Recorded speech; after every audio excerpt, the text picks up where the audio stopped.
Hello friends, welcome to Pathways to English for all. आज मैं आपको बताने जा रहा हूं सेंटेंस एलिमेंट्स के बारे में। राइट, यहाँ पे हम देखेंगे एलिमेंट्स क्या होता है। सेंटेंस जिन चीज़ों से मिलकर बना होता है उन्हें हम एलिमेंट्स कहते हैं। राइट, इसमें 5 एलिमेंट्स होते हैं। अगर मैं बात करूँ बेसिकली, सो 5 एलिमेंट से मिलकर बनता है कोई सेंटेंस। जो बेसिक लेवल की बात करूँ, जिसमें आपका सब्जेक्ट है, वर्ब है, ऑब्जेक्ट है, कॉम्प्लीमेंट है एंड एडवर्बियल है। पिछले वीडियो में हमने देखा था कि जो सेंटेंस का कितने पार्ट से मिलकर बनता है। राइट, उसमें हमने सब्जेक्ट पढ़ा था, लेकिन यहाँ हम फिर से पढ़ेंगे। ये 5 एलिमेंट्स है। हमें 2 चीज की जानकारी रखनी है कि हम इनको पहचाने कैसे और हम सेंटेंस में यूज कैसे करें।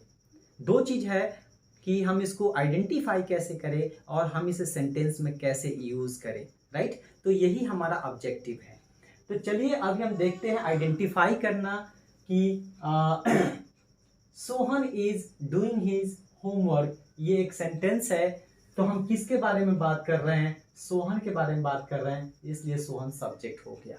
तो जिसके बारे में भी हम बात करते हैं वह सब्जेक्ट हो गया। जैसे मैं कहूं कि Ram is my best friend, तो राम यहाँ पे क्या होगा? सब्जेक्ट होगा, क्योंकि मैं राम के बारे में बात कर रहा हूँ। तो ये ध्यान रखना है, जिसके बारे में आप बात कर रहे हैं वह आपका सब्जेक्ट होगा। जैसे dogs are barking. Right, so dogs क्या है? वह सब्जेक्ट है, क्योंकि हम उसी के बारे में बात कर रहे हैं। राइट, नेक्स्ट है इज एंड डूइंग।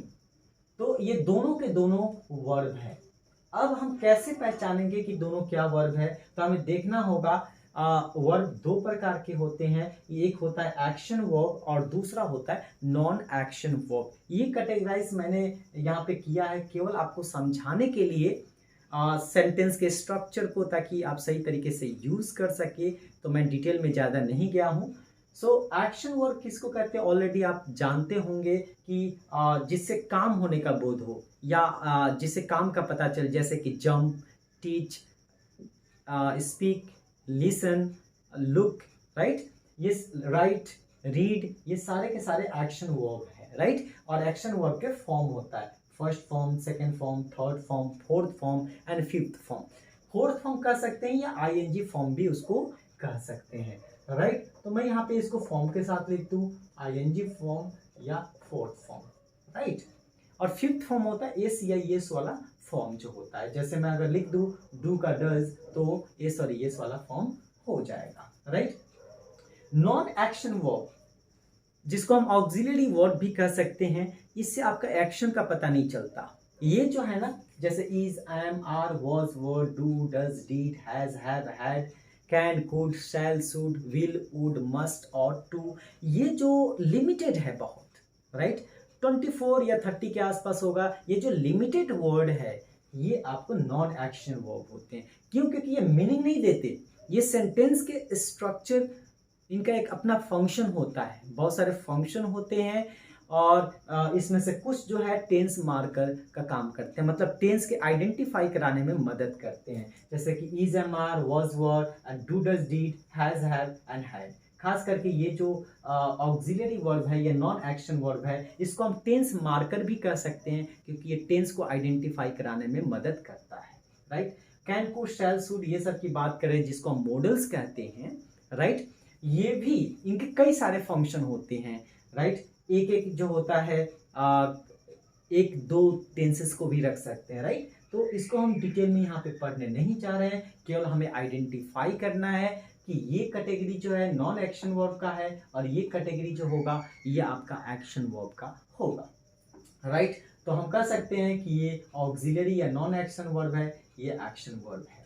राइट, हम सिंपल सेंटेंस में देखें तो नॉन एक्शन वर्ब पहले आता है और एक्शन वर्ब बाद में आता है। ठीक है, एक जो है इस पे वीडियो बनाऊंगा कि आखिर इन दोनों के बीच में क्या रिलेशन होता है। अगर इज आए तो कौन सा वर्ब का फॉर्म आएगा। राइट, अगर इज के बाद टू आ जाए तो कौन सा वर्ब का फॉर्म आएगा, अगर है से अगर है तो कौन सा फॉर्म आएगा। राइट, तो इसका रिलेशन मैं बताऊंगा। तो फिलहाल मेरा जो काम था वो ये बताना था कि वर्ब को कैसे आइडेंटिफाई करें। राइट, तो आप चाहे तो एक लिस्ट बना सकते हैं। हम हमेशा कोई ना कोई एक्शन करते रहते हैं, जैसे कि आपका हो गया स्लीप हो गया, राइट हो गया, ईट हो गया, ड्रिंक हो गया, सो मेनी वर्ड्स है आपके, राइट। तो यहाँ पे नॉन एक्शन वर्ब लिमिटेड है, लेकिन एक्शन वर्ब लिमिटेड नहीं है, इनफाइनाइट है, राइट। बहुत सारे हैं, हमेशा बनाए भी जाते हैं।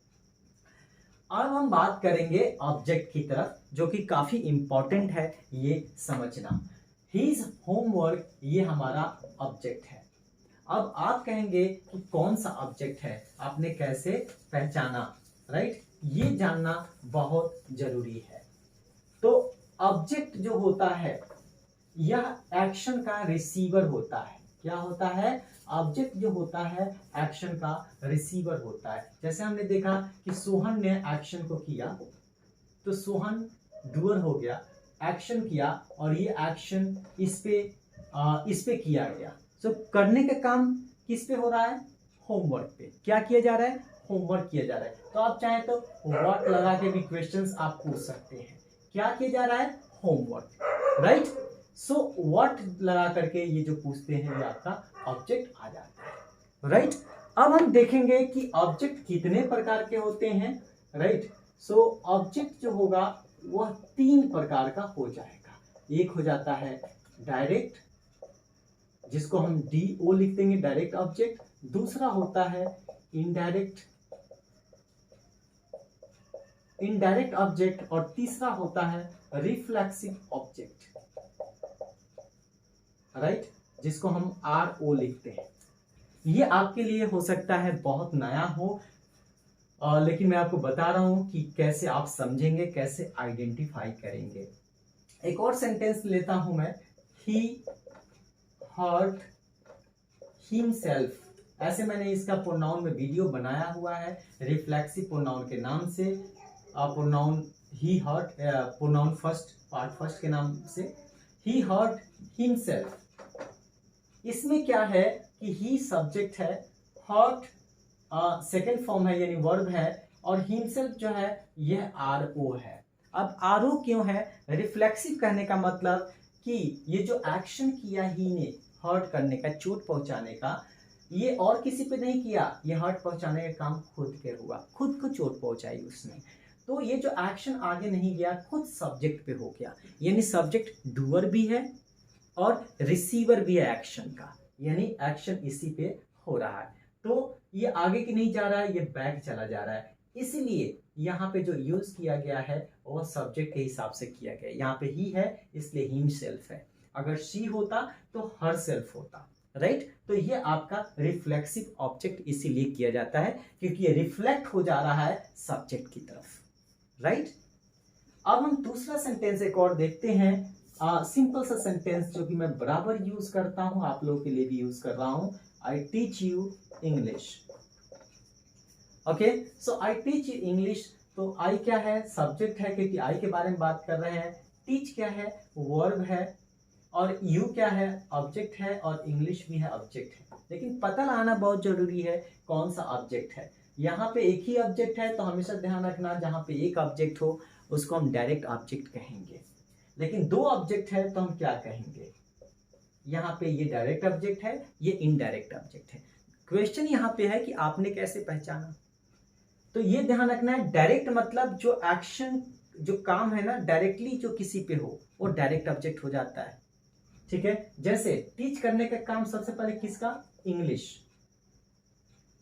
ओके, मैं उनको इंग्लिश पढ़ाता हूं, तो क्या पढ़ाता हूं? इंग्लिश। तो व्हाट लगा के आप पूछ सकते हैं, तो आपका डायरेक्ट ऑब्जेक्ट यहाँ पे पता हो जाएगा अगर 2 ऑब्जेक्ट हो तो। किसको पढ़ाता हूं, तो हुम लगा करके पूछ लो किसको, तो वहां पे इनडायरेक्ट ऑब्जेक्ट हो जाएगा। ये मतलब रफली मैं बता रहा हूं, नहीं तो क्या होगा कि टीच करने का काम पहले इंग्लिश को हो रहा है, और इंग्लिश का जो रिसीवर है वो यू है, राइट। फिर से मैं यहाँ पे समझा दूं इसको मिटा करके,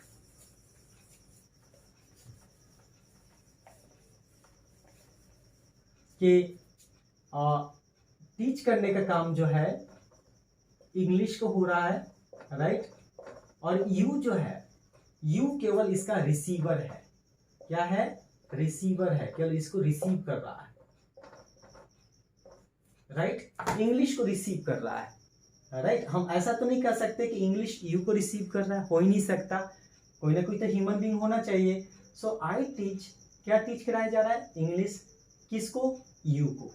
तो ये आपका जो हो गया ये इनडायरेक्ट हो गया। डायरेक्ट तो एक्शन इस पे हुआ, तब जा करके इसके माध्यम से इस पे हुआ है, राइट। ये डायरेक्टली नहीं है, राइट, ये इसके माध्यम से हो रहा है, इसलिए ये इनडायरेक्ट ऑब्जेक्ट है, राइट। आई होप कि आप समझ गए होंगे इनडायरेक्ट ऑब्जेक्ट क्या है। और ये भी देख रहे हैं कि अगर सेंटेंस लिखना हो तो सबसे पहले सब्जेक्ट, तब वर्ब, तब इनडायरेक्ट ऑब्जेक्ट और तब डायरेक्ट ऑब्जेक्ट, राइट। आप चाहे तो आप पोजीशन भी देख पा रहे हैं कि पोजीशन इसका क्या है। तो आप इसको लिखना चाहते हैं कि डायरेक्ट ऑब्जेक्ट को पहले लिखें, तो इनडायरेक्ट ऑब्जेक्ट के पहले प्रीपोजिशन देते हैं, खास करके हम टू, जैसे हम लिख सकते हैं I teach English to you, I teach English to you. तो ऐसे भी हम लिख सकते हैं, लेकिन इनडायरेक्ट ऑब्जेक्ट के पहले प्रीपोजिशन देना होगा, राइट। आई होप कि समझ गए होंगे। यही चीज समझना है कि डायरेक्ट इस पे काम हो रहा है, डायरेक्ट इस पे काम नहीं हो रहा है।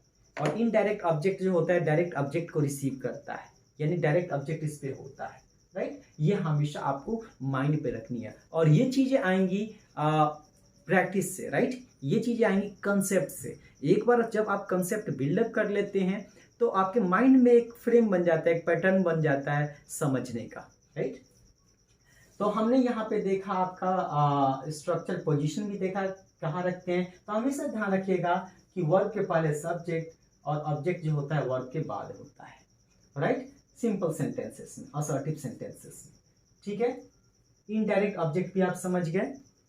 एक और सेंटेंस के द्वारा मैं आपको समझा दूं तो बेहतर होगा।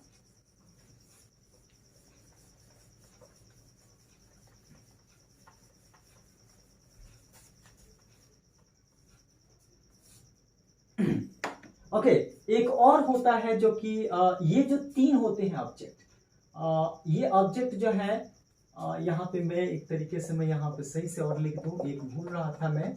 ये जो ऑब्जेक्ट है ये वर्बल ऑब्जेक्ट है। कौन सा ऑब्जेक्ट है ये वर्बल ऑब्जेक्ट है, वर्बल ऑब्जेक्ट है। ये वर्बल ऑब्जेक्ट तीन प्रकार का होता है। और एक, क्योंकि हम देख रहे हैं ना कि वर्ब का इफेक्ट उसके ऊपर पड़ रहा है, राइट। यह हम कह सकते हैं कि ऑब्जेक्ट जो है ना वर्ब को रिसीव कर रहा है, वर्ब के मतलब एक्शन को रिसीव कर रहा है। तो यहाँ पे वर्बल ऑब्जेक्ट हो गया। एक ऑब्जेक्ट होता है prepositional object, right. Prepositional object होता है। अब कहेंगे प्रीपोजिशनल ऑब्जेक्ट में क्या होता है, जैसे मैं कहूं कि आई विल या शैल, जो भी कहना चाहें, go with you. So with preposition है और प्रीपोजिशन के बाद जो भी नाउन या प्रोनाउन आता है तो यहाँ पे यह उसका ऑब्जेक्ट होता है। प्रीपोजिशन के बाद जो नाउन या प्रोनाउन आता है वह उसका ऑब्जेक्ट होता है। ये आपको ध्यान में रखनी है। बहुत सिंपल है। अगर मैं कहूँ कि at airport, at Delhi railway station, तो एट क्या है, आपका प्रीपोजिशन है, और जो भी आएगा दिल्ली रेलवे स्टेशन और एयरपोर्ट जो भी आएगा ये आपका वहाँ पे जो है ये इसका ऑब्जेक्ट हो जाएगा, राइट। दिल्ली रेलवे स्टेशन, और ये क्या है, प्रीपोजिशन है। तो सिंपल सी भाषा है कि प्रीपोजिशनल ऑब्जेक्ट वह होता है, वह प्रीपोजिशनल ऑब्जेक्ट वह होता है जो प्रीपोजिशन के बाद नाउन या प्रोनाउन जो आता है, राइट। तो आई होप कि आप समझ गए होंगे ये सारे ऑब्जेक्ट आपके हैं, राइट। तो आप मुझे अगर आपको ये वीडियो पसंद आई हो तो आप मुझे ज़रूर कमेंट बॉक्स में लिखिए, राइट। लाइक कीजिए, और अगर सब्सक्राइब नहीं किए हो सब्सक्राइब कीजिए और शेयर कीजिए। Thank you.